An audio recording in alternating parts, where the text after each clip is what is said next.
ना मिटई है सखी जो लिखिया करतार। कि जो परिपूर्ण परमेश्वर ने जो करतार ने मनुख के मस्तक ते लेख लिख दिते ने किसी भी ढंग नाल वो लेख मेटे नहीं जा सकते। गुरु ग्रंथ साहिब सच्चे पातशाह जी के बचन ने नानक जो लिखिया सो वरतदा। जो परमेश्वर ने धुरों लेख लिख दिते ने सच ये है कि वो वरत के रहिंदे ने। उस विधि विधान नूं उस परमेश्वर की लिखत नूं बदलिया नहीं जा सकता।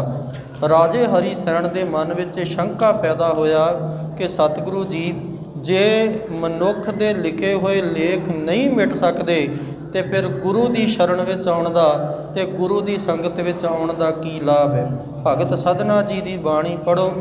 एक शब्द विच उन्हां ने भी उचारण किया कि परमात्मा जो कर्म नाश नहीं होने तो फिर गुरु परमात्मा की शरण में आउण दा लाभ की है।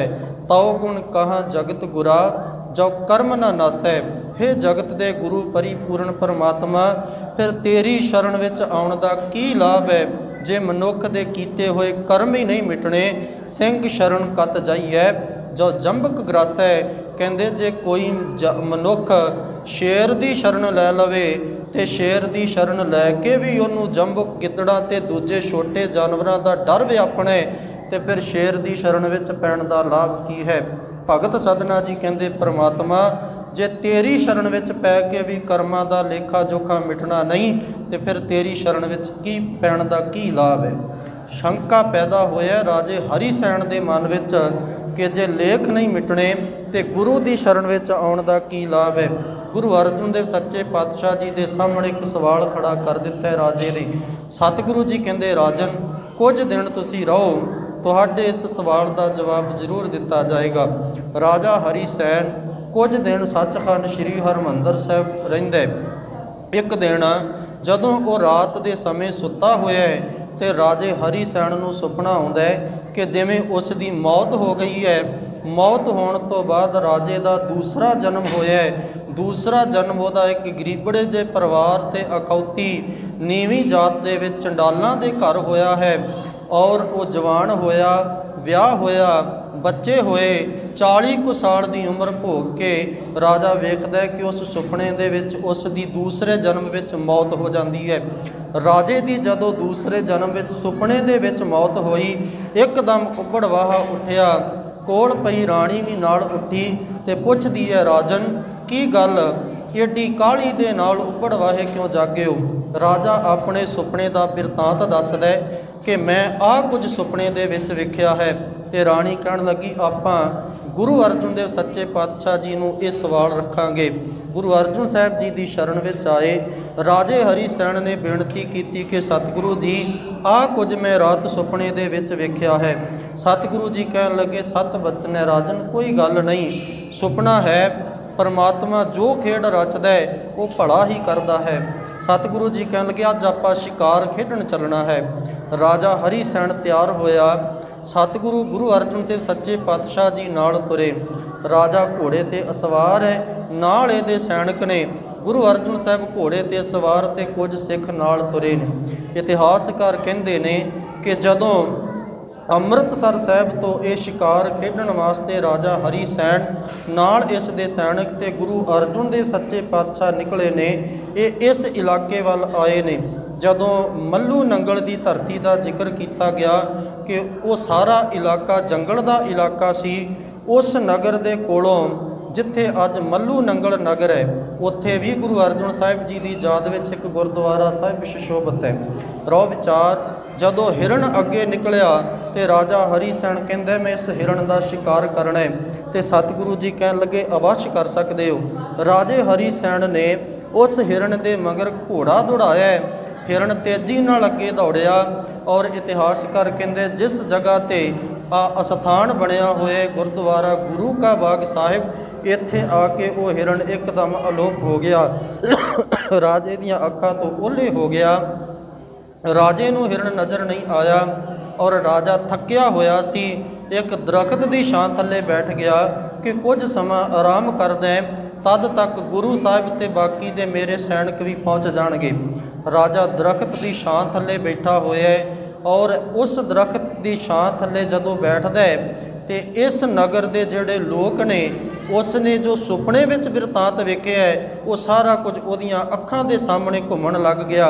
वो सारा कुछ उहदे सामने प्रतੱਖ रूप विच आ गया है। इन्ने नूं उस दे सुपने विच वेखे हुए बच्चे आ पहुँचे, कहण लगे बापू तू इत्थे राजियां वाली पोशाक पहन के बैठा होया है, असी रोटी तो भुखे बैठे हुए हाँ।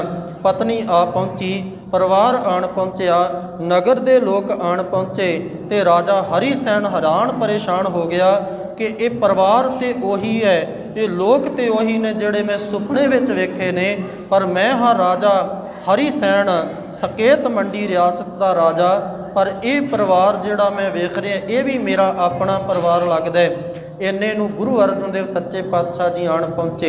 सिख संगतां नूं पता लग्या कि पंचम पिता गुरु अर्जन देव सच्चे पातशाह जी ने, संगतां ने बेनती की, परिवार ने बेनती की कि सतगुरु जी ये साडे परिवार का मैंबर है, कुछ दिन पहला इसने इस तरह का भाणा वरताया कि जिवें इसकी मौत हो गई है, तो आ वेखो हुण साडे सामने राजियां वाली पोशाक पहन के बैठा होया है। सतगुरु गुरु अर्जन देव सच्चे पातशाह जी राजे वाल तकदे ने, राजे ने हाथ जोड़े, सतगुरु मेरी खलासी कराओ। ये कहते ने ये साडे परिवार का जी है, मैं भी मानदा कि मैं सुपने में जो कुछ वेख्या प्रतੱਖ उही कुछ है, पर आप भी जानते हो कि मैं राजा सकेत मंडी का हरि सैन हाँ, मैं इन्हां दे परिवार का मैंबर नहीं। सतगुरु जी उस नगर के उस परिवार के जियां नूं पुछदे ने कि जदों तुहाडे परिवार के उस जी की मौत होई तो की तुसी उसका दाह संस्कार किया जां उसके शरीर नूं दफनाया दबिया है। परिवार वाले कहंदे असी उसनूं दफनाया है, उसके शरीर नूं दबना कीता है। तो इतिहासकार कहंदे सतगुरु जी कहंदे कब्र पुट्टो, जे तुहाडे परिवार का मैंबर कब्र विचों निकलेगा फिर राजे हरि सैन नूं आज़ाद कर दिओ। कब्र पुट्टी गई, वो जिहड़ा उन्हां दे परिवार का मैंबर है उस तरह कब्र दे विच मुर्दा शरीर पिया होया है। राजा हरि सैन वेख के हैरान रह गया कि ये सारा कुछ तो उही है, वो शरीर भी हूबहू राजे की शक्ल वाला है। तो राजे हरि सैन ने जदों उसकी खलासी होई, सिख संगतां ने गुरु साहिब जी की सेवा भावना नाल कीती। जदों इत्थों वापस तुरे तो राजा हरि सैन पुछदे सतगुरु ये की कौतक वरतिया है। तो सतगुरु जी कहण लगे राजा हरि सैन ये तेरे सवाल का जवाब है। पुछदे सतगुरु किहड़ा सवाल। तो गुरु अर्जन साहब जी कहंदे राजन जिहड़ा सवाल तू कीता है कि लेख ना मिटाई है सखी, जो लिखिया करतार कि जो परमात्मा ने लेख लिख दिते ने वो मिटदे नहीं। हाँ राजन परमेश्वर दे लिखे हुए लेख मिटदे नहीं, पर जदों गुरु की शरण विच आ जाइए, संगत विच आ जाइए तो परमात्मा मत्थे ते लिखे हुए लेख 40 साल की जिंदगी एक सुपने दे विच बतीत करवा के खिंद विच भुगा भी दिंदा है ते लेख वरता भी दिंदा है। वेख तेरा राज भाग तेरे कोल है।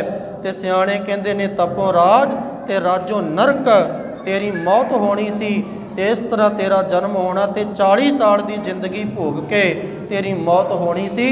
पर गुरु की शरण विच आउण दा महात्म वेख कि परमात्मा ने एक सुपने दे विच तेरे 40 साल का जीवन बतीत करवा के तैनूं जम्मण मरण के गेड़ चों मुक्त कर दिता।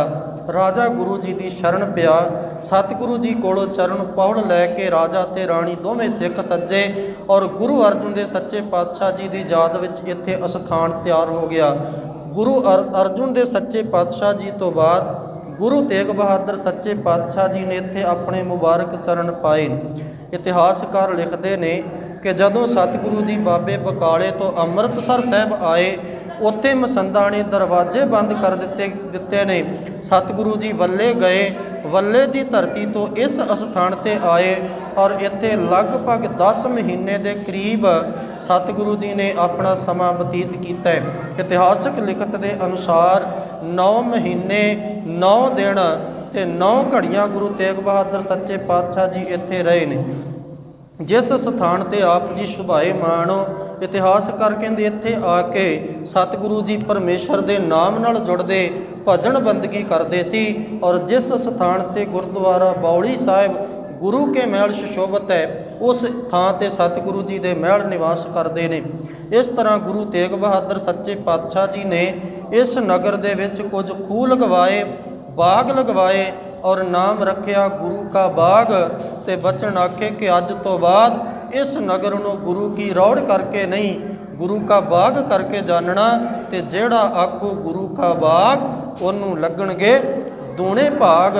ਬੇਅੰਤ ਸਤਿਗੁਰੂ ਜੀ ਨੇ ਵਰ ਦਿੱਤੇ, ਬਖਸ਼ਿਸ਼ਾਂ ਦਿੱਤੀਆਂ, ਔਰ ਇੱਕ ਬਖਸ਼ਿਸ਼ ਐਸੀ ਕੀਤੀ ਕਿ ਗੁਰੂ ਅਰਜਨ ਸਾਹਿਬ ਜੀ ਦੀ ਬਖਸ਼ਿਸ਼ ਦੇ ਨਾਲ ਗੁਰੂ ਤੇਗ ਬਹਾਦਰ ਸੱਚੇ ਪਾਤਸ਼ਾਹ ਜੀ ਕਹਿੰਦੇ ਇਸ ਅਸਥਾਨ ਤੇ ਜਿਹੜਾ ਵੀ ਕੋਈ ਮਨੁੱਖ ਸ਼ਰਧਾ ਭਾਵਨਾ ਪਿਆਰ ਦੇ ਨਾਲ ਗੁਰੂ ਤੇ ਭਰੋਸਾ ਰੱਖ ਕੇ ਫਲਦਾਰ ਬ੍ਰਿਸ਼ ਲਾਏਗਾ, ਉਹਦੇ ਘਰ ਗੁਰੂ ਦੀ ਬਖਸ਼ਿਸ਼ ਦੇ ਨਾਲ ਪੁੱਤਰ ਦੀ ਦਾਤ ਪ੍ਰਾਪਤ ਹੋਏਗੀ।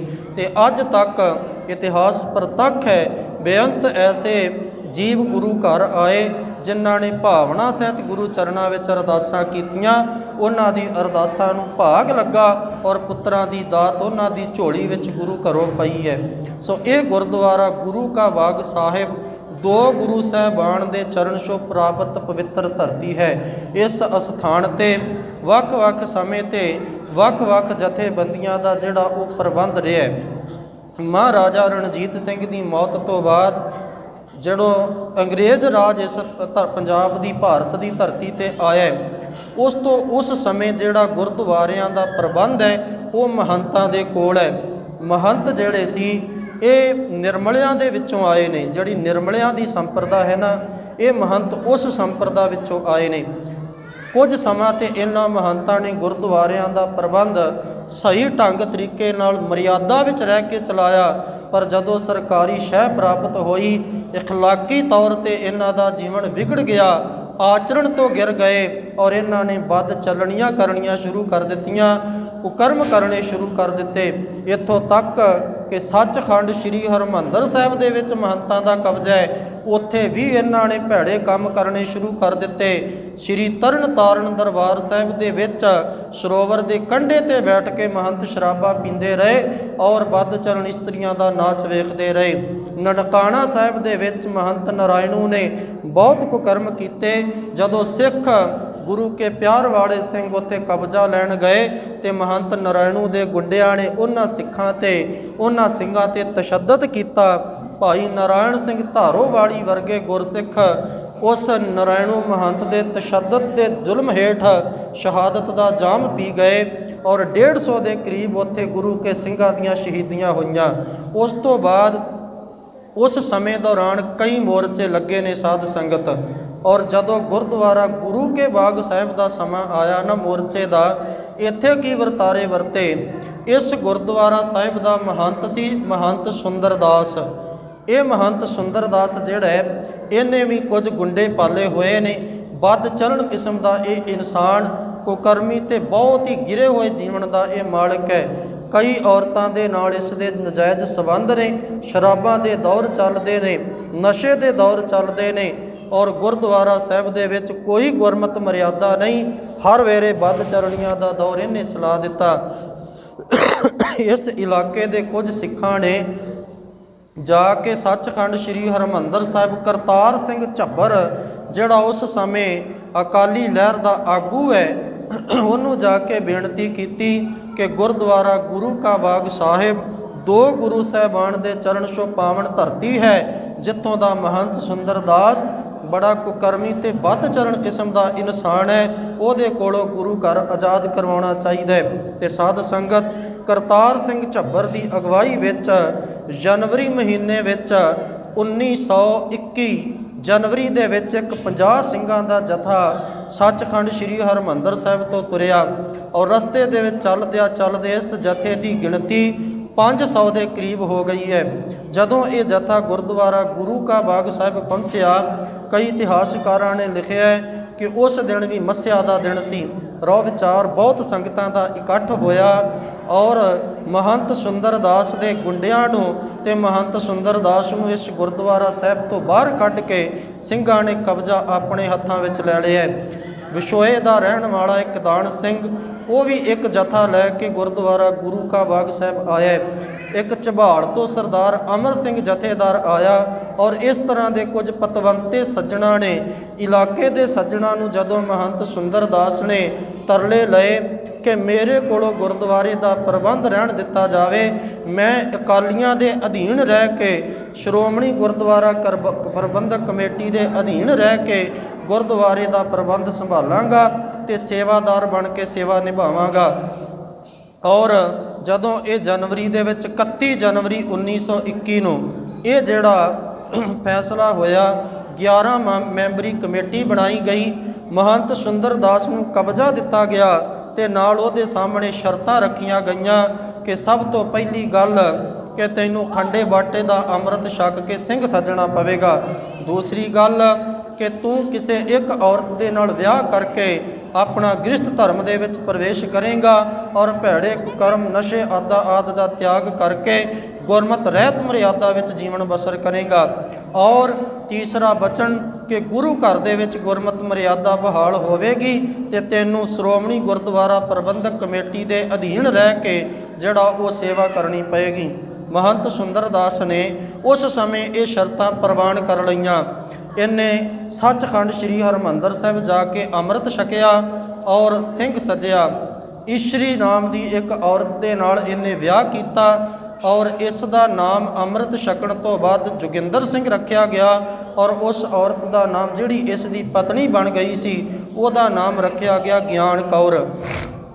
ਔਰ ਇਸ ਤਰ੍ਹਾਂ ਮਹੰਤ ਸੁੰਦਰ ਦਾਸ ਨੂੰ ਇੱਕ ਵਾਰ ਫਿਰ ਸਿੱਖ ਕੌਮ ਨੇ ਸੇਵਾ ਦਾ ਮੌਕਾ ਦਿੱਤਾ ਹੈ। ਪਰ ਮਹੰਤ ਸੁੰਦਰ ਦਾਸ ਜਿਹੜਾ ਹੈ ਨਾ, ਇਹਨੇ ਆਪਣੀਆਂ ਮਹੰਤੀ ਵਾਲੀਆਂ ਕਰਤੂਤਾਂ ਦਾ ਤਿਆਗ ਨਹੀਂ ਕੀਤਾ। ਮੈਂ ਸਵੇਰੇ ਵੀ ਬੇਨਤੀ ਕੀਤੀ ਸੀ ਕਿ ਸਾਡੇ ਦੇਸ਼ ਦਾ ਇੱਕ ਸ਼ਾਇਰ ਕਹਿੰਦਾ ਹੈ ਕਿ ਵਾਰਿਸ਼ ਸ਼ਾਹਣਾ ਆਦਤਾਂ ਜਾਂਦੀਆਂ ਨੇ ਭਾਵੇਂ ਕੱਟੀਏ ਪੋਰੀਆਂ ਪੋਰੀਆਂ ਜੀ, ਜਿਹਨੂੰ ਇੱਕ ਵਾਰੀ ਭੈੜੀ ਲੱਤ ਲੱਗ ਜਾਏ ਨਾ ਭਾਵੇਂ ਉਹਨੂੰ ਪੋਰੀ ਪੋਰੀ ਕਰਕੇ ਕੱਟ ਦਿਓ, ਉਹ ਆਦਤਾਂ ਜਾਂਦੀਆਂ ਨਹੀਂ। ਮਹੰਤ ਸੁੰਦਰ ਦਾਸ ਆਪਣੀਆਂ ਭੈੜੀਆਂ ਆਦਤਾਂ ਤੋਂ ਬਾਜ ਨਹੀਂ ਆਇਆ। ਸਮਾਂ ਆਇਆ 1922 ਦਾ 8 ਅਗਸਤ ਦਾ ਦਿਨ ਹੈ। ਮਹੰਤ ਸੁੰਦਰ ਦਾਸ ਨੂੰ ਸਰਕਾਰ ਦੀ ਪੂਰੀ ਸ਼ਹਿ ਹੈ। ਉਸ ਸਮੇਂ ਦਾ ਜਿਹੜਾ ਇਸ ਇਲਾਕੇ ਦਾ ਅੰਗਰੇਜ਼ ਅਫਸਰ ਹੈ ਉਸ ਦਾ ਨਾਮ ਹੈ ਮਿਸਟਰ ਡੱਟ ਔਰ ਉਹਦੀ ਸ਼ਹਿ ਤੇ ਮਹੰਤ ਸੁੰਦਰ ਦਾਸ ਨੇ ਗੁਰੂ ਘਰ ਦੇ ਲੰਗਰ ਦੇ ਵਾਸਤੇ ਬਾਗ ਦੇ ਵਿੱਚੋਂ ਇੱਕ ਸੁੱਕੀ ਕਿੱਕਰ ਵੱਢਣ ਗਏ 5 ਜਿਹੜੇ ਗੁਰਸਿੱਖ ਸੀ ਉਹਨਾਂ ਨੂੰ ਆਪਣੇ ਗੁੰਡਿਆਂ ਦੇ ਕੋਲੋਂ ਕਟਵਾਇਆ ਔਰ ਉਹਨਾਂ ਤੇ ਤਸ਼ੱਦਦ ਕੀਤਾ ਗਿਆ ਔਰ ਉਹਨਾਂ ਨੂੰ ਜਿਹੜੀ ਦਰਖਾਸਤ ਦੇ ਕੇ ਗ੍ਰਿਫਤਾਰ ਕੀਤਾ ਗਿਆ। ਮਿਸਟਰ ਡੱਟ ਨੇ ਇਸ ਸੁੰਦਰ ਮਹੰਤ ਸੁੰਦਰ ਦਾਸ ਨੂੰ ਆਖਿਆ ਕਿ ਜੇ ਤੂੰ ਇਹਨਾਂ ਸਿੱਖਾਂ ਦੇ ਕੋਲੋਂ ਪੂਰਨ ਤੌਰ ਤੇ ਕਬਜ਼ਾ ਲੈਣਾ ਚਾਹੁੰਦਾ, ਇਹਨਾਂ ਤੇ ਕੋਈ ਕੇਸ ਪਾ ਦਈਏ ਕਿ ਇਹ ਚੋਰੀ ਕਰਨ ਆਏ ਸੀ।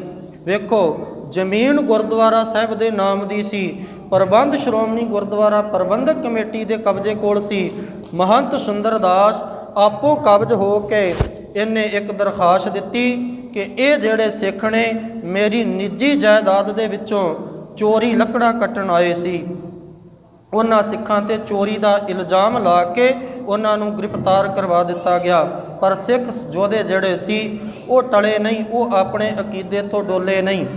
ਅਗਲੇ ਦਿਨ ਫਿਰ ਉਹਨਾਂ ਸਿੱਖਾਂ ਨੇ ਇਸੇ ਤਰ੍ਹਾਂ ਲੰਗਰ ਵਾਸਤੇ ਬਾਲਣ ਜਦੋਂ ਲੈਣ ਗਏ ਤੇ ਇਹਨਾਂ ਦੇ ਜਿਹੜਾ ਸਰਕਾਰੀ ਅਫਸਰ ਹੈ ਅੰਗਰੇਜ਼ ਅਫਸਰ, ਉਹਦੇ ਕਹਿਣ ਤੇ ਉਹਦੇ ਪਠਾਨ ਸਿਪਾਹੀਆਂ ਨੇ ਇਹਨਾਂ ਸਿੱਖਾਂ ਦੀ ਕੁੱਟਮਾਰ ਕੀਤੀ ਔਰ ਉਹਨਾਂ 5 ਸਿੱਖਾਂ ਨੂੰ ਵੀ ਗ੍ਰਿਫਤਾਰ ਕੀਤਾ ਗਿਆ। ਲਗਾਤਾਰ 24-25 ਅਗਸਤ ਤੱਕ ਇਹ ਗ੍ਰਿਫਤਾਰੀਆਂ ਚੱਲਦੀਆਂ ਰਹੀਆਂ ਔਰ ਲਗਭਗ 210-15 ਦੇ ਕਰੀਬ ਜਿਹੜੇ ਸਿੱਖ ਸੀ ਨਿਰਦੋਸ਼ ਗੁਰੂ ਘਰ ਦੇ ਲੰਗਰਾਂ ਵਾਸਤੇ ਜਿਹੜੇ ਸੇਵਾ ਕਰਨ ਤੇ ਲੱਕੜਾਂ ਵਾਸਤੇ ਗਏ ਸੀ ਉਹਨਾਂ ਨੂੰ ਗ੍ਰਿਫਤਾਰ ਕੀਤਾ ਗਿਆ ਔਰ ਅਦਾਲਤ ਵਿੱਚ ਪੇਸ਼ ਕਰਕੇ ਚੋਰੀ ਦੇ ਇਲਜ਼ਾਮ ਥੱਲੇ 6-6 ਮਹੀਨੇ ਦੀ ਉਹਨਾਂ ਨੂੰ ਕੈਦ ਸੁਣਾ ਦਿੱਤੀ ਗਈ।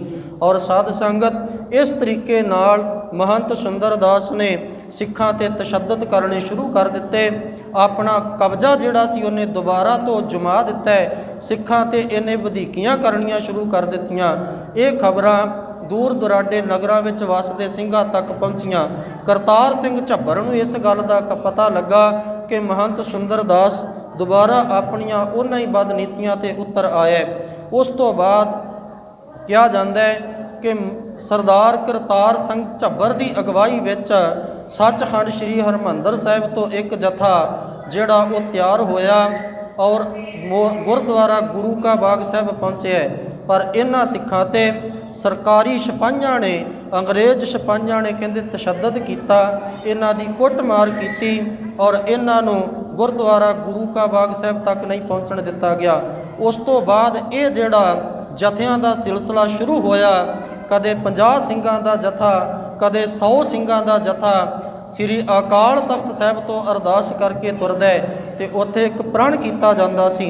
वो प्रण की सी कि सिखां नूं जथे विच शामिल होने वाले सिखां नूं एक गल कही जाती सी कि असीं गुरुद्वारा साहिब जी आज़ादी की लड़ाई लड़न जा रहे हाँ, असीं महंत नाल नहीं, असीं आज़ादी दे वास्ते गुरुद्वारा साहिब नूं आज़ाद कराउणा है। असीं किसे ते हत्थ नहीं चुकांगे, सतनाम वाहिगुरू दा जाप करके शांतमई ढंग दे नाल असीं अपणियां गिरफ्तारियां भी देणियां पैण ते दवांगे, जिन्नी मर्जी कुੱਟਮਾਰ कीती जाए सहांगे। असीं किसे तरह भी अंग्रेज सरकार ते उहदे सिपाहियां दे नाल भिड़ना नहीं, शांतमई ढंग दे नाल असीं अपना जिहड़ा रोष प्रगट करना है। कहंदे कालियां दस्तारां बन्नियां जांदियां सी, उपर एक सेहरा बन्निया जाता सी, जिवें एक लाड़ा जिहड़ा लाड़ी नूं विआउण जांदा है ना, इस तरह गुरु के सिख आज़ादी विआउण दे वास्ते अरदास करके तुरदे ने कि हे गुरु पिता जी, तेरे गुरु धाम की आज़ादी दे वास्ते जथा तैयार होके चलिया, किरपा करी अपने सिखां दी इज्जत पत दा रखवाला बनी ते तेरे प्यार वाले सिख अंग्रेज सिपाहियां ते उस महंत दे तशद्दत उस दे दुखां नूं सह के किते डोल ना जाण, तू आप विच वरत के अपने दर घर की सेवा लई। ये जथे कोई 50 ਸਿੰਘਾਂ ਦਾ जथा आउंदा है, कोई 100 ਸਿੰਘਾਂ ਦਾ जथा आउंदा है। 5-5 फुट दीयां लंबियां डांगां जिन्हां नूं एक पासे लोहा जड़िया हुंदा है, एक पासे पित्तल लगा होया सी, उन्हां डांगां दे नाल इन्हां सिखां ते लाठी चार्ज कीता जांदा है। इतिहासकार जिन्हां इतिहास लिखे ने ना, वो लिखदे ने कि जिथे राजा सांसी है उत्थों तक ਜਿਹੜੇ सिपाही लाए हुए सी, उत्थों ही इन्हां जत्तियां ते लाठी चार्ज शुरू हो जाता सी। कच्ची सड़क कंढियां ते बने पानी के जिहड़े टोभे सी, उन्हां टोभियां विच सिखां नूं जख्मी करके सुੱਟ दिता जांदा ते उन्हां दे उपर घोड़ सवार सिपाही घोड़े दड़ाउंदे ते अंग्रेज़ां दे पालतू कुत्ते उन्हां जख्मी होए सिखां ते छड्ड दिते जांदे सी। किसे दी लत्त तोड़ दिंदे सी, किसे दी बांह तोड़ दिंदे सी, किसे सिख नूं 18 सट्टां ते किसे नूं 24 सट्टां, अनेक तरह के जुल्म सिखां ते कीते गए ने। गुरुद्वारा गुरु का बाग साहिब आउण वालियां संगतां उन्हां दे रस्ते विच रुकावटां खड़ियां कर दित्तियां गईयां ने। जिहड़ियां संगतां गुरु घर दे वास्ते लंगर भेजदियां सी कि मोर्चे विच आए सिखां नूं ਸਿੰਘਾਂ नूं प्रशादा छकाया जा सके, वो रसद भी सिखां संगतां दे कोलों खो लई जांदी सी, गुरुद्वारा साहिब तक रसद पहुँचण नहीं दित्ती जांदी सी। सो इस ढंग दे नाल ये मोर्चा जिहड़ा अगस्त महीने आरंभ होया और लगभग 4 महीने ये मोर्चा चलदा रहा। ते बेनती करां 4 महीने के इतिहास नूं 40-45 मिनटां विच आपां बयान नहीं कर सकते। बहुत कुछ होया, कई तरह के वरतारे वरते, कई तरह दीयां सिखां नूं जिहड़ियां वो तशद्दद कीते गए, सजावां दित्तियां गईयां और नवंबर महीने तक सिखां दीयां गिरफ्तारियां जिहड़ियां होईयां उन्हां दी गिणती इतिहासकारां ने 5600 के करीब लिखी है। 5500 तो वध सिख जिहड़े ने उन्हां नूं गिरफ्तार किया गया। 34-35 के करीब गुरु के प्यार वाले सिंह जिहड़े ने वो इस मोर्चे दे विच शहीद होए ने। कई इत्थे कुੱਟਮਾਰ दे जिहड़े तशद्दद दे नाल शहीद होए। कईयां नूं मैं एक इतिहासकार नूं पढ़िया, कहंदे जदों अंग्रेज अफसरां नूं पता लग्या कि बाहरों सिख संगतां इन्हां ਸਿੰਘਾਂ वास्ते रसद भेजदियां ते इन्हां दी मदद करदियां ने ते सिपाहियां नूं इलाके दे नेड़ले पिंडां विच भेजिया गया कि जाओ जिहड़ा भी तुहानूं शक्की नज़र आवे इन्हां ਸਿੰਘਾਂ दी मदद करन वाला जां इस तरह जथे विच शामिल होण वाला नज़र आवे ना, तुसीं उहदे ते कुੱਟਮਾਰ करो, लाठी चार्ज करो तां कि इत्थे पहुंचण जोगा ना रवे। इसे ही लाठी चार्ज के दौरान तेड़े नगर के 2 ਸਿੰਘ प्यो पुत्र सरदार भगत सिंह ते सरदार तारा सिंह की शहीदी हुई। होर कई सिख जिहड़े हस्पतालों में जख्मी हालत में पए जख्मां की ताब नाम सहिंदे हुए शहीद हो गए। कई सिख जख्मी हालत में घरां नूं मुड़े ते इन्ने उन्हां दे शरीर ते जख्म सी कि जख्मां की दर्द ना सहारदे हुए शहीद हो गए। इस तरीके दे नाल अनेक सिख जिहड़े ने वो शहीद होए, अनेक ਸਿੰਘਾਂ नूं गिरफ्तार किया गया। बेनती करां इस गुरु के बाग दे मोर्चे दे नाल एक होर बड़ा वड्डा साका जुड़िया है। आप जी की ज्ञात वास्ते अर्ज करा कि जेड़े ਸਿੰਘਾਂ ਨੂੰ गुरु के बाग के मोर्चे ते आउण वाले जत्थियां नूं गिरफ्तार किया गया, उन्हां ਸਿੰਘਾਂ ਨੂੰ एक रेल विच बंद करके अटक जेल भेजिया जाना है। जदों ये रेल अमृतसर साहिब तो तुरी और रस्ते विच गुजरांवाला स्टेशन ते इस रेल नूं रोक के उन्हां कैदी ਸਿੰਘਾਂ नूं प्रशादा जल पानी छकाउण दी संगत ने जिहड़ी कोशिश की, यतन किया, पर उत्थे रेल ना रुकी। अगे जिहड़ा स्टेशन आउंदा है वो है हसन अबदाल दा।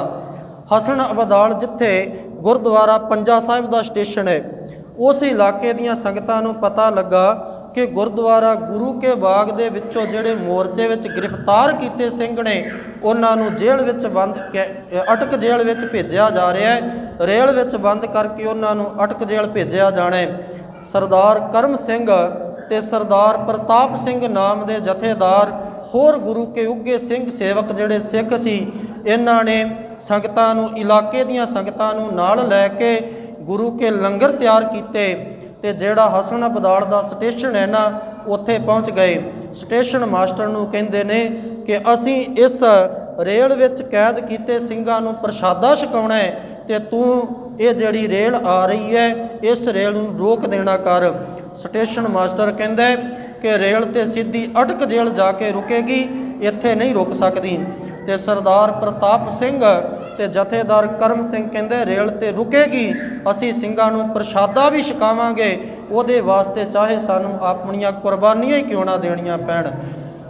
सरदार करम सिंह सरदार प्रताप सिंह सिख संगतां नूं कहण लगे, संगत जी तुसीं सिखां दी ਸਿੰਘਾਂ दी सेवा वास्ते तैयार रहो, रेल रुकेगी, ਸਿੰਘਾਂ नूं प्रशादा छका के अगे भेजांगे। जदों रेल आई तो इन्हां ਸਿੰਘਾਂ ने वेख्या कि स्टेशन मास्टर रुकण दा इशारा नहीं कर रहा, उन्हें ये इशारा कर दिता है, रेल नूं हरी झंडी दिखा दी है कि पटड़ी साफ है, रेल अगे लंघ जाए। पर सरदार करम सिंह ते सरदार प्रताप सिंह कहंदे रेल की पटड़ी के उपर लम्मे पै गए ने। इन्हां नूं वेख के होर गुरु के प्यार वालियां सिख संगतां भी उस पटड़ी के उपर लम्मे पै गईयां कि असीं अपने सिख भरावां नूं भुखे ढिड जेल की कैद विच नहीं पैण देंगे, जिन्नी साडे को सेवा हो सकेगी असीं जरूर करांगे। और साध संगत रेल आई, सरदार करम सिंह ते प्रताप सिंह सब तो अगे पए हुए ने और रेल इन्हां दोवां ਸਿੰਘਾਂ ਦੇ शरीर के उपरों दी लंघ गई। सिख उस रेल के पहियां विच जख्मी हालत विच फट्टड़ हो के फसे हुए ने। रेल रुकी जदों ਸਿੰਘਾਂ ने सरदार करम सिंह ते प्रताप सिंह दे उस जख्मी शरीर नूं संभालण दा यतन कीता ना, ते उन्हां गुरु के ਸਿੰਘਾਂ ने एक बचन आख्या कि ਸਿੰਘੋ संगत जी साडे शरीरां दी संभाल फेर कर लेना, पहला जेड़े कैदी ਸਿੰਘ ने जिन्हां नूं रेल विच कैद करके अटक भेजिया जा रहा है, उन्हां गुरु के ਸਿੰਘਾਂ नूं प्रशादा छकाओ, जिहड़ी सेवा वास्ते असीं घरों तुरे हाँ पहला वो सेवा संभालो, साडे शरीर फिर संभाल लेना। रेल विच आए सारे ਸਿੰਘਾਂ नूं संगतां ने प्रशादा छकाया। उस तो बाद सरदार करम सिंह ते प्रताप सिंह दे उस जख्मी शरीर नूं गुरुद्वारा पंजा साहिब लैके गए, जिथे वो दोवें गुरु के सिंह जिहड़े ने शहादत का जाम पी गए। ये जिहड़ा पंजा साहिब का साका है, ये गुरुद्वारा गुरु के बाग के मोर्चे नाल संबंधित साका है। रौ विचार उस तो बाद जिहड़ा ये साका 4 महीने गुरु के बाग का मोर्चा चलिया। साध संगत जदों ये मोर्चा चल रहा है और बड़े बड़े उगे विद्वान उगे नेता उस समय के जिहड़े सी वो इस धरती ते गुरु के बाग इस मोर्चे नूं अखीं वेखण आए ने। एक एंड्रयूस नाम का मिस्टर एंड्रयूस नाम का एक अंग्रेज पत्रकार जिहड़ा है वो भी गुरु के बाग की धरती ते आया है। उन्हें जदों इत्थे सिखां ते तशद्दद होंदा वेखिया, उन्हें जदों सिखां ते लाठी चार्ज होंदा वेखिया ते उन्हें एक बयान दे विच आखिया, कहंदे जदों मैं गुरु के बाग पहुँचा तो कहंदे मैं वेख के हैरान रह गया कि साडे लोग अंग्रेज लोग एक ईसा मसीह की याद विच दिन मनाउंदे ने, साडे कोल एक ईसा मसीह जिन्हों सूली ते चाढ़ के शहीद किया गया, पर मैं गुरु के बाग की धरती ते वेख के हैरान रह गया, उत्थे सैकड़े ईसा मसीह सी जिन्हां ते असह ते अकैद कष्ट दुख दिते जा रहे ने, जुल्म किए जा रहे ने, ਜਿਨ੍ਹਾਂ ਤੇ ਡਾਂਗਾਂ ਭਰਾਈਆਂ ਜਾ ਰਹੀਆਂ, ਜਿਨ੍ਹਾਂ ਨੂੰ ਦਰਖਤਾਂ ਨਾਲ ਬੰਨ੍ਹ ਕੇ ਕੁੱਟਿਆ ਜਾ ਰਿਹਾ ਹੈ, ਜਿਨ੍ਹਾਂ ਨੂੰ ਜ਼ਖਮੀ ਹਾਲਤ ਵਿੱਚ ਧਰਤੀ ਤੇ ਸੁੱਟ ਕੇ ਉੱਪਰੋਂ ਦੀ ਘੋੜੇ ਦੌੜਾਏ ਜਾ ਰਹੇ ਨੇ, ਜਿਨ੍ਹਾਂ ਤੇ ਪਾਲਤੂ ਕੁੱਤੇ ਛੱਡੇ ਹੋਏ ਨੇ। ਪਰ ਉਹਨਾਂ ਸਿੱਖਾਂ ਨੇ ਇੱਕ ਵਾਰ ਵੀ ਅੰਗਰੇਜ਼ ਸਿਪਾਹੀਆਂ ਦੇ ਕੀਤੇ ਹੋਏ ਜ਼ੁਲਮ ਦੇ ਬਦਲੇ ਆਪਣੇ ਵੱਲੋਂ ਕੋਈ ਜਿਹੜਾ ਵਾਰ ਨਹੀਂ ਕੀਤਾ। ਉਹ ਸਿੱਖ ਇੱਕਦਮ ਇੱਕੋ ਆਵਾਜ਼ ਉਹਨਾਂ ਦੇ ਮੁਖ ਚੋਂ ਨਿਕਲ ਰਹੀ ਸੀ, ਸਤਨਾਮ ਸਤਨਾਮ ਵਾਹਿਗੁਰੂ ਵਾਹਿਗੁਰੂ। ਤੇ ਸ਼ਾਂਤਮਈ ਢੰਗ ਦੇ ਨਾਲ ਇਹ ਸਿੱਖ ਜਿਹੜੇ ਨੇ ਇਸ ਅੰਗਰੇਜ਼ ਸਿਪਾਹੀਆਂ ਦੇ ਦੁੱਖ ਸਹਿ ਰਹੇ ਸੀ। ਉਹ ਸੈਂਡਰਯੂਸ ਨੇ ਲਿਖਿਆ ਕਿ ਇੱਕ ਈਸਾ ਮਸੀਹ ਨੂੰ ਸੂਲੀ ਤੇ ਚਾੜਿਆ ਗਿਆ ਤੇ ਸਾਰਾ ਸੰਸਾਰ ਉਹਨੂੰ ਯਾਦ ਕਰਦਾ, ਪਰ ਮੈਂ ਗੁਰੂ ਕੇ ਬਾਗ ਦੀ ਧਰਤੀ ਤੇ ਸੈਂਕੜੇ ਈਸਾ ਮਸੀਹ ਅੰਗਰੇਜ਼ ਸਿਪਾਹੀਆਂ ਦੇ ਤਸ਼ੱਦਦ ਸਹਿੰਦੇ ਵੇਖੇ ਨੇ। ਉਹ ਅੰਗਰੇਜ਼ ਪੱਤਰਕਾਰ ਐਂਡਰਿਊਸ, ਉਹ ਵੀ ਉੱਘਾ ਪੱਤਰਕਾਰ ਸੀ। ਜਦੋਂ ਅਖਬਾਰਾਂ ਦੇ ਵਿੱਚ ਗੁਰੂ ਕੇ ਬਾਗ ਦੇ ਮੋਰਚੇ ਦੀਆਂ ਇਹ ਖਬਰਾਂ ਲੱਗੀਆਂ, ਜਦੋਂ ਸਿੱਖਾਂ ਤੇ ਹੁੰਦੇ, ਨਿਰਦੋਸ਼ ਸਿੱਖਾਂ ਤੇ ਹੁੰਦੇ ਤਸ਼ੱਦਦ ਦੀਆਂ ਤਸਵੀਰਾਂ ਅਖਬਾਰਾਂ ਵਿੱਚ ਲੱਗੀਆਂ, ਦੇਸ਼ਾਂ ਵਿਦੇਸ਼ਾਂ ਵਿੱਚ ਖਬਰਾਂ ਪਹੁੰਚੀਆਂ, ਤੇ ਉਸ ਸਮੇਂ ਦੀ ਅੰਗਰੇਜ਼ ਸਰਕਾਰ ਨੂੰ ਲਾਹਣਤਾਂ ਪੈਣੀਆਂ ਸ਼ੁਰੂ ਹੋ ਗਈਆਂ ਕਿ ਕਿਉਂ ਨਿਰਦੋਸ਼ ਸਿੱਖਾਂ ਤੇ ਇਸ ਤਰ੍ਹਾਂ ਜ਼ੁਲਮ ਕੀਤੇ ਜਾ ਰਹੇ ਨੇ। ਅੰਗਰੇਜ਼ ਵੀ ਆਪਣਾ ਖਹਿੜਾ ਛਡਾਉਣਾ ਚਾਹੁੰਦੇ ਸੀ। ਮਹੰਤ ਸੁੰਦਰਦਾਸ ਨੂੰ ਇਹਨਾਂ ਨੇ ਮਨਾਇਆ ਕਿ ਕਿਸੇ ਤਰ੍ਹਾਂ ਆਪਾਂ 13 ਵੀ ਪੈਦਾ ਕਰ ਦਈਏ, ਪ੍ਰਬੰਧ ਵੀ ਸਿੱਖਾਂ ਨੂੰ ਦੇ ਦਈਏ ਤੇ ਸਾਡੀ ਵੀ ਖਲਾਸੀ ਹੋ ਜਾਏ। ਇਹਨਾਂ ਨੇ ਲਾਹੌਰ ਦੇ ਰਹਿਣ ਵਾਲੇ ਰਾਏ ਬਹਾਦਰ ਗੰਗਾ ਨਾਮ ਦਾ ਇੱਕ ਰਿਟਾਇਰਡ ਅੰਗਰੇਜ਼ ਅਫਸਰ ਹੈ, ਉਹਦੇ ਨਾਲ ਸਲਾਹ ਕੀਤੀ ਤੇ ਉਹਨੂੰ ਆਖਿਆ ਕਿ ਤੂੰ ਗੁਰਦੁਆਰਾ ਗੁਰੂ ਕਾ ਬਾਗ ਸਾਹਿਬ ਦੀ ਜਿੰਨੀ ਜ਼ਮੀਨ ਹੈ 100 ਸਾਲ ਵਾਸਤੇ ਤੂੰ ਪਟੇ ਤੇ ਲੈ, ਤੇ ਉਹ ਜਿਹੜੀ ਜ਼ਮੀਨ ਹੈ ਉਹਦਾ ਠੇਕਾ ਮਹੰਤ ਸੁੰਦਰਦਾਸ ਨੂੰ ਦੇ, ਤੇ ਇਹ ਮਹੰਤ ਸੁੰਦਰਦਾਸ ਇੱਥੋਂ ਨਿਕਲ ਜਾਏਗਾ, ਕਬਜ਼ਾ ਛੱਡ ਦੇਗਾ, ਤੇ ਉਸ ਜ਼ਮੀਨ ਤੇ ਤੇਰਾ ਕਬਜ਼ਾ ਹੋ ਜਾਏਗਾ ਤੇ ਗੁਰਦੁਆਰੇ ਦਾ ਪ੍ਰਬੰਧ ਅਕਾਲੀਆਂ ਦੇ ਹੱਥਾਂ ਵਿੱਚ ਦੇ ਦਿੱਤਾ ਜਾਏਗਾ।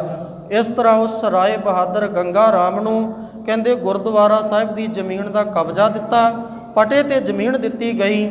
ਮਹੰਤ ਸੁੰਦਰਦਾਸ ਨੂੰ ਜਿਹੜਾ ਉਹ ਧਨ ਦੇ ਕੇ ਇਸ ਗੁਰਦੁਆਰਾ ਸਾਹਿਬ ਤੋਂ ਕੱਢ ਦਿੱਤਾ ਗਿਆ। ਗੁਰਦੁਆਰਾ ਸਾਹਿਬ ਦਾ ਜਿਹੜਾ ਕਬਜ਼ਾ ਹੈ ਉਹ ਅਕਾਲੀਆਂ ਦੇ ਹੱਥ ਆਇਆ। 17 ਨਵੰਬਰ 1922 ਨੂੰ ਇਹ ਮੋਰਚਾ ਸਮਾਪਤ ਹੋਇਆ, ਮੋਰਚਾ ਫਤਿਹ ਹੋਇਆ ਔਰ ਗੁਰਦੁਆਰਾ ਗੁਰੂ ਕਾ ਬਾਗ ਸਾਹਿਬ ਦਾ ਜਿਹੜਾ ਕਬਜ਼ਾ ਹੈ ਉਹ ਅਕਾਲੀਆਂ ਦੇ ਹੱਥ ਆਇਆ, ਸਿੱਖ ਸਿੰਘਾਂ ਦੇ ਸੰਗਤਾਂ ਦੇ ਹੱਥ ਆਇਆ ਔਰ ਦੁਬਾਰਾ ਗੁਰਦੁਆਰਾ ਗੁਰੂ ਕਾ ਬਾਗ ਸਾਹਿਬ ਦੇ ਵਿੱਚ ਪਵਿੱਤਰਤਾ ਬਹਾਲ ਕੀਤੀ ਗਈ, ਗੁਰਮਤ ਰਹਿਤ ਮਰਿਆਦਾ ਬਹਾਲ ਕੀਤੀ ਗਈ ਔਰ ਦੁਬਾਰਾ ਗੁਰੂ ਘਰ ਦੇ ਵਿੱਚ ਜਿੱਥੇ ਮਹੰਤ ਸੁੰਦਰਦਾਸ ਨੇ ਬੱਦ ਚੱਲਣੀਆਂ ਤੇ ਸ਼ਰਾਬਾਂ ਦੇ ਦੌਰ ਤੇ ਭੈੜੇ ਅਸ਼ਲੀਲ ਗੀਤ ਗਾਉਣੇ ਸ਼ੁਰੂ ਕਰ ਦਿੱਤੇ ਸੀ, ਉਸ ਗੁਰਦੁਆਰੇ ਦੇ ਵਿੱਚ ਦੁਬਾਰਾ ਗੁਰੂ ਦੀ ਬਾਣੀ ਤੇ ਸ਼ਬਦ ਕੀਰਤਨ ਦਾ ਜਿਹੜਾ ਪ੍ਰਭਾਵ ਸ਼ੁਰੂ ਹੋਇਆ, ਸ਼ਬਦ ਕੀਰਤਨ ਦਾ ਪ੍ਰਵਾਹ ਚੱਲਣ ਲੱਗਿਆ। ਸੋ ਇਸ ਤਰੀਕੇ ਦੇ ਨਾਲ ਇਹ ਜਿਹੜਾ ਗੁਰਦੁਆਰਾ ਗੁਰੂ ਕਾ ਬਾਗ ਸਾਹਿਬ ਦਾ ਮੋਰਚਾ ਹੈ, ਸਤਿਗੁਰੂ ਜੀ ਦੀ ਬਖਸ਼ਿਸ਼ ਦੇ ਨਾਲ ਔਰ ਸਿੰਘਾਂ ਦੀਆਂ ਕੁਰਬਾਨੀਆਂ ਦਾ ਸਦਕਾ ਇਹ ਮੋਰਚਾ ਫਤਿਹ ਕੀਤਾ ਗਿਆ।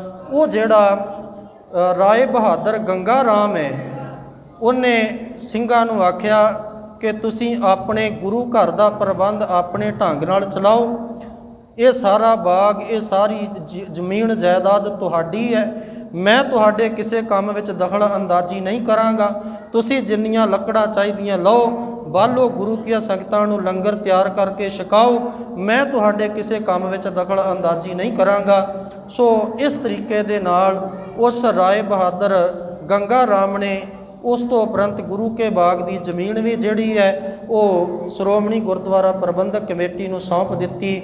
ਗੁਰਦੁਆਰਾ ਸਾਹਿਬ ਦਾ ਪ੍ਰਬੰਧ ਸਿੰਘਾਂ ਦੇ ਹੱਥ ਆਇਆ। ਸੋ ਇਸ ਤਰ੍ਹਾਂ ਗੁਰਦੁਆਰਾ ਗੁਰੂ ਕਾ ਬਾਗ ਸਾਹਿਬ ਦਾ ਮੋਰਚਾ ਜਿਹੜਾ ਹੈ ਉਹ ਸੰਪੰਨ ਹੋਇਆ ਹੈ। ਫਿਰ ਬੇਨਤੀ ਕਰਾਂ, ਇਤਿਹਾਸ 4 ਮਹੀਨਿਆਂ ਦਾ ਮੋਰਚਾ ਤੇ 40-45 ਮਿੰਟਾਂ ਵਿੱਚ ਆਪਾਂ ਕੰਪਲੀਟ ਨਹੀਂ ਕਰ ਸਕਦੇ। ਸੰਖੇਪ ਰੂਪ ਵਿੱਚ ਮੋਟੀ ਜੀ ਵਿਚਾਰ ਮੈਂ ਆਪ ਜੀ ਨਾਲ ਸਾਂਝੀ ਕਰਨ ਦਾ ਯਤਨ ਕੀਤਾ ਹੈ। ਹੋਈਆਂ ਬੇਅੰਤ ਭੁੱਲਾਂ ਦੀ ਖਿਮਾ ਬਖਸ਼ਿਸ਼ ਕਰਨੀ ਔਰ ਗੁਰੂ ਗ੍ਰੰਥ ਸਾਹਿਬ ਸੱਚੇ ਪਾਤਸ਼ਾਹ ਜੀ ਦੇ ਬੜੇ ਪਿਆਰੇ ਬਚਨ ਨੇ ਕਿ ਭਾਂਡਾ ਹੱਛਾ ਸੋਏ ਜੋ ਤਿਸ ਭਾਵ ਸੀ, ਭਾਂਡਾ ਅਤ ਮਲੀਨ ਧੋਤਾ ਹੱਛਾ ਨਾ ਹੋਏ ਸੀ। ਅੱਗੇ ਸਤਿਗੁਰੂ ਜੀ ਬਚਨ ਕਰਦੇ, ਗੁਰੂ ਦੁਆਰੇ ਹੋਏ ਸੋਝੀ ਪਾਏ ਸੀ, ਏਤ ਦੁਆਰੇ ਧੋਏ ਹੱਛਾ ਹੋਏ ਸੀ। ਕਿ ਗੁਰਦੁਆਰੇ ਨੂੰ ਸਿੱਖ ਸੰਗਤਾਂ ਇੰਨੀ ਮਹਾਨਤਾ ਕਿਉਂ ਦਿੰਦੀਆਂ? ਇਹ ਬੇਨਤੀ ਕਹਿ ਕੇ ਮੈਂ ਫਤਿਹ ਅਰਜ਼ ਕਰ ਦੇਣ ਲੱਗਿਆ ਕਿ ਗੁਰਦੁਆਰੇ ਨੂੰ ਐਡੀ ਵੱਡੀ ਮਹਾਨਤਾ ਕਿਉਂ ਸਿੱਖ ਆਪਣੇ ਗੁਰੂ ਧਾਮ ਦੀ ਬੇਅਦਬੀ ਨਹੀਂ ਕਰਦਾ, ਕਿਉਂ ਸਿੱਖ ਦੀ ਆਤਮਾ ਗੁਰੂ ਚਰਨਾਂ ਨਾਲ ਜੁੜੀ ਹੋਈ ਹੈ, ਕਿਉਂਕਿ ਇੱਥੇ ਗੁਰੂ ਦੀ ਬਖਸ਼ਿਸ਼ ਵਰਤਦੀ ਹੈ। ਤੇ ਗੁਰੂ ਨਾਨਕ ਸਾਹਿਬ ਜੀ ਕਹਿੰਦੇ ਸਿੱਖਾ ਐ ਮਨਾ ਐ ਮਨੁੱਖ ਤੇਰੇ ਮਨ ਰੂਪੀ ਭਾਂਡਾ ਬਹੁਤ ਮੈਲਾ ਹੈ। ਭਾਂਡਾ ਅਤ ਮਲੀਨ, ਅਤ ਦਾ ਮਲੀਨ ਹੈ। ਅਤ ਦਾ ਮਲੀਨ ਆਪਾਂ ਉਹਨੂੰ ਕਹਿੰਦੇ ਆ ਜਿਹੜਾ ਹਜ਼ਾਰ ਯਤਨ ਕੀਤਿਆਂ ਵੀ ਸਵੱਛ ਨਾ ਹੋ ਸਕੇ, ਪਵਿੱਤਰ ਨਾ ਹੋ ਸਕੇ। ਤੇ ਗੁਰੂ ਅਮਰਦਾਸ ਸੱਚੇ ਪਾਤਸ਼ਾਹ ਜੀ ਦੇ ਬਚਨ ਨੇ ਕਿ ਜਨਮ ਜਨਮ ਕੀ ਇਸ ਮਨ ਕਉ ਮਲ ਲਾਗੀ, ਕਾਲਾ ਹੁਆ ਸਿਆਹ ਖੰਨਲੀ ਧੋਤੀ ਉਜਲੀ ਨਾ ਹੋਵਈ, ਜੇ 100 ਧੋਵਣ ਪਹਾ।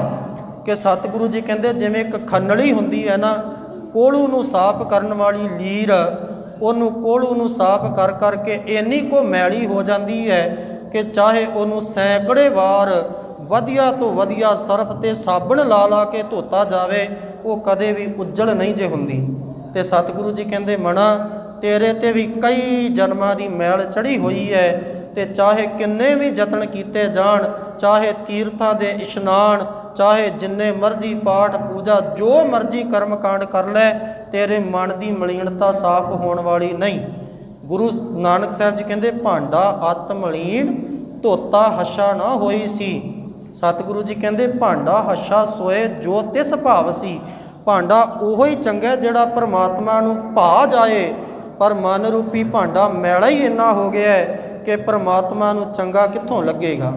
ਸਤਿਗੁਰੂ ਜੀ ਕਹਿੰਦੇ ਭਾਂਡਾ ਹੱਛਾ ਸੋਏ ਜੋ ਤਿਸ ਭਾਵ ਸੀ, ਪਰ ਭਾਂਡਾ ਅਤ ਮਲੀਨ, ਇਹ ਮਨ ਰੂਪੀ ਭਾਂਡਾ ਬੜਾ ਮਲੀਨ ਹੋ ਗਿਆ ਤੇ ਧੋਤਾ ਹੱਛਾ ਨਾ ਹੋਏ ਸੀ।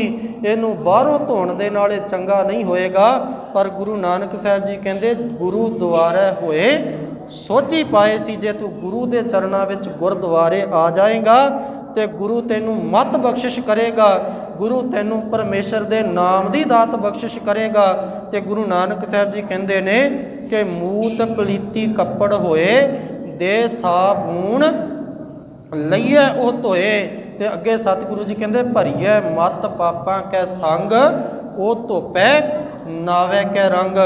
ਮੂਤ ਪਲੀਤੀ ਕੱਪੜ ਹੋ ਜੇ, ਮਲੀਨ ਕੱਪੜਾ ਹੋ ਜੇ, ਤੇ ਸਾਬਣ ਤੇ ਪਾਣੀ ਦੇ ਸੰਜੋਗ ਨਾਲ ਧੁੱਪ ਕੇ ਸਵੱਛ ਹੋ ਜਾਂਦਾ ਹੈ। ਪਰ ਗੁਰੂ ਜੀ ਕਹਿੰਦੇ ਜਿਹੜੀ ਮਤ ਪਾਪਾਂ ਦੀ ਸੰਗਤ ਕਰ ਕਰਕੇ, ਭੈੜੇ ਲੋਕਾਂ ਦੀ ਸੰਗਤ ਕਰਕੇ ਮਲੀਨ ਹੋ ਗਈ ਹੈ ਨਾ, ਯਾਦ ਰੱਖੀਏ ਪਾਣੀ ਤੇ ਸਾਬਣ ਨਾਲ ਚੰਗੀ ਨਹੀਂ ਹੋਣ ਲੱਗੀ। ਇਹਨੂੰ ਧੋਣ ਵਾਸਤੇ ਪਰਮੇਸ਼ਰ ਦੇ ਨਾਮ ਦੀ ਬਰਕਤ ਚਾਹੀਦੀ ਹੈ। ਤੇ ਸਤਿਗੁਰੂ ਜੀ ਕਹਿੰਦੇ ਭਰੀਏ ਮਤ ਪਾਪਾਂ ਕੈ ਸੰਗ, ਉਹ ਧੋਪੈ ਨਾਵੇ ਕੈ ਰੰਗ।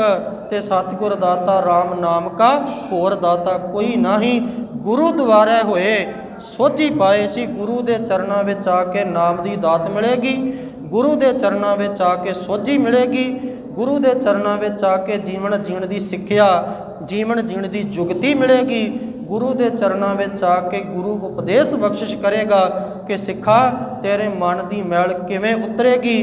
ਤੇ ਗੁਰੂ ਅਰਜਨ ਸਾਹਿਬ ਜੀ ਕਹਿੰਦੇ ਨੇ ਪਿੰਗੁਲ ਪਰਬਤ ਪਾਰ ਪਰੇ ਖਲ ਚਤੁਰ ਬਕੀਤਾ, ਅੰਧਲੇ ਤਿਰਭਵਨ ਸੁਝਿਆ ਗੁਰ ਭੇਟ ਪੁਨੀਤਾ। ਮਹਿਮਾ ਸਾਧੂ ਸੰਗ ਕੀ ਸੁਨੋ ਮੇਰੇ ਮੀਤਾ, ਮੈਲ ਕੋਈ ਕੋਟ ਅੰਗ ਹਰੇ ਨਿਰਮਲ ਭਏ ਚੀਤਾ। ਗੁਰੂ ਦੀ ਸੰਗਤ ਦੀ ਇਹ ਮਹਾਨਤਾ ਕਿ ਇੱਥੇ ਕਰੋੜਾਂ ਜਨਮਾਂ ਦੀ ਮੈਲ ਕੱਟੀ ਜਾਂਦੀ ਹੈ, ਕਈ ਜਨਮਾਂ ਦੇ ਕੀਤੇ ਪਾਪ ਮਿਟ ਜਾਂਦੇ ਨੇ ਤੇ ਹਿਰਦਾ ਨਿਰਮਲ ਪਾਵਨ ਤੇ ਪਵਿੱਤਰ ਹੋ ਜਾਂਦਾ ਹੈ। ਇਸ ਕਰਕੇ ਗੁਰੂ ਨਾਨਕ ਸਾਹਿਬ ਜੀ ਕਹਿੰਦੇ ਨੇ ਗੁਰੂ ਦੁਆਰੇ ਹੋਏ ਸੋਝੀ ਪਾਏ ਸੀ, ਏਤ ਦੁਆਰੇ ਧੋਏ ਹੱਛਾ ਹੋਏ ਸੀ। ਜੇ ਗੁਰੂ ਦੇ ਦੁਆਰੇ ਤੇ ਆ ਕੇ ਤੇਰਾ ਮਨ ਗੁਰੂ ਦੀ ਮੱਤ ਨਾਲ ਧੁੱਪ ਜਾਏਗਾ ਤੇ ਸਤਿਗੁਰੂ ਜੀ ਕਹਿੰਦੇ ਪਵਿੱਤਰ ਪਾਵਨ ਤੇ ਸਵੱਛ ਹੋ ਜਾਏਗਾ। ਇਸ ਕਰਕੇ ਸਿੱਖ ਆਪਣੇ ਮਨ ਤੋਂ ਮੈਲ ਲਾਉਣ ਵਾਸਤੇ ਗੁਰੂ ਚਰਨਾਂ ਦੇ ਵਿੱਚ ਆਉਂਦਾ। ਤੇ ਜੇ ਗੁਰੂ ਘਰ